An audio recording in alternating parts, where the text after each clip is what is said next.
Qiziq, bu hayvonlar haqida hech kim bilmasa kerak. Assalomu alaykum, Qiziqarli dunyo kanaliga xush kelibsizlar. Bugun biz layger va taygon hayvonlari haqida suhbat quramiz. Unday bo'lsa, laygerlardan boshlasak. Otasi arslon, onasi yo'lbars. Layger, tayger va ular layger. Ha, xuddi shunday, layger yoki o'zbekchasiga liger. Laygerlarning yerdan balandligi erkaklarida 1,35 m bo'ladi. Ayollarida esa 1,25 m bo'ladi. Uzunligi dumisi 3 metr yoki 3,30 m. Dumi bilan 3,60 m yoki 4 metr bo'ladi.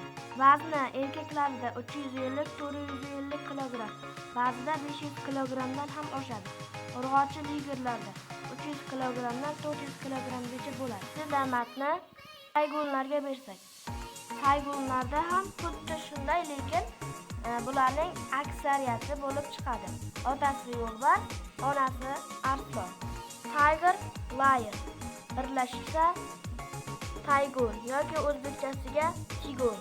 Tigonlarda yerdan balandligi erkaklarda 1,20 m, ayollarida esa 1 metrgacha bo'ladi. Uzunligi dumisiz 2,40 m yoki 2,80 m bo'ladi. Dumi bilan 3 metr yoki 3,30 m bo'ladi. Vazni erkaklarda 150-200 kg gacha, urg'ochilarda 200 kg dan 170 kg gacha. Qo'shimcha ma'lumot uchun, bu hayvonlarni hech qachon yovvoyi tabiatda uchrata olmaysiz. Faqatgina zooparklarda uchratishingiz mumkin. Video agar sizga yoqqan bo'lsa, like bosib, kanalimga obuna bo'ling. Agar qiziqma, unda kanalimizda qoling.